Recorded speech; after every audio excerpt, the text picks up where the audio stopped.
Hello दोस्तों, कलश एक विश्वास स्टार भारत के most popular show episode number 240 में आपको दिखाया जाएगा। निवेदिता जो होती हैं वो रवि से बात कर रही होती हैं। कहती हैं कि रवि, ये बात तो तुम्हें माननी ही होगी और सब्र करना ही होगा कि देविका अब इस दुनिया में नहीं रही है। लेकिन रवि जो होते हैं वो बात बात पर यही कहते हैं कि देविका मैडम, मुझे इस बात पर बिल्कुल भी विश्वास नहीं हो रहा है, क्योंकि मेरा दिल कह रहा है कि मेरी देविका जो है मुझे छोड़कर कहीं नहीं जाएगी। उधर साकेत कपूर जो होते हैं वो बार बार निवेदिता को फ़ोन कर रहे होते हैं, लेकिन वो तो रवि के साथ बहुत ज़्यादा बिजी होती हैं। वो खूब ख्याली पुलाव पका रहे होते हैं। कहते हैं कि देविका को मैं अपने हाथों से ही कंगन पहनाऊंगा, हम ज़िंदगी भर के लिए एक हो जाएंगे। लेकिन जैसे रवि के पास फ़ोन आता है गुंडों का कि देविका जो है वो छूट के भाग गई है, उनके होश उड़ जाते हैं कि वो बार बार निवेदिता को कॉल कर रहे होते हैं, लेकिन वो मैडम नहीं उठाती हैं क्योंकि वो रवि के साथ बिजी होते हैं। जैसे उन्हें पता चलता है कि देविका जो है वहाँ से भाग गई है, उनके भी होश उड़ जाते हैं। वो कहती है कि ये कैसे हुआ, ये सब तुम्हारे गुंडों की वजह से हुआ है। लेकिन रवि जो होते हैं वो पानी पी रहे होते हैं कि तभी उनके पास कॉल आती है। जैसे ही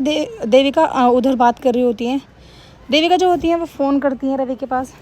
तभी रवि के जो खुशी का ठिकाना होता है वो बहुत ज़्यादा हाई हो जाता है। वो समझ नहीं पाते हैं कि आखिर मुझे कौन सी खुशी मिल गई है। वो कहते हैं कि देविका, मुझे पूरा विश्वास था कि तुम जिंदा हो, लेकिन तुम्हें सब यहाँ पर कह रहे थे कि वो तो मर गई है, वो अब जीवित नहीं है। तभी देविका जो होती हैं वो रवि से रिक्वेस्ट करती हैं। कहती हैं कि रवि, मैं तुमसे रिक्वेस्ट कर रही हूँ, प्लीज़ मुझे बचा लो। पहले तो आपस में ही ये बात करते रहते हैं। देविका रो रही होती है, रवि से बार बार चुप करते हैं। देविका जो होती हैं वो अपना एड्रेस बताती हैं। कहती हैं कि रवि, तुम्हें याद है कि हम वहाँ पर हमारे घर के उधर से एक फैक्ट्री जाती है, उस वाले रोड पर ही शायद ये गुंडे मुझे लेके आए थे। इन्होंने मुझे बांध के रखा है। अब मैं जैसे तैसे करके छूट के भागी, क्योंकि मुझे पूरा विश्वास था कि तुम मेरा इंतज़ार कर रहे होंगे, इसलिए मुझे ज़्यादा मशक्क़त करनी पड़ी है यहाँ से भागने में।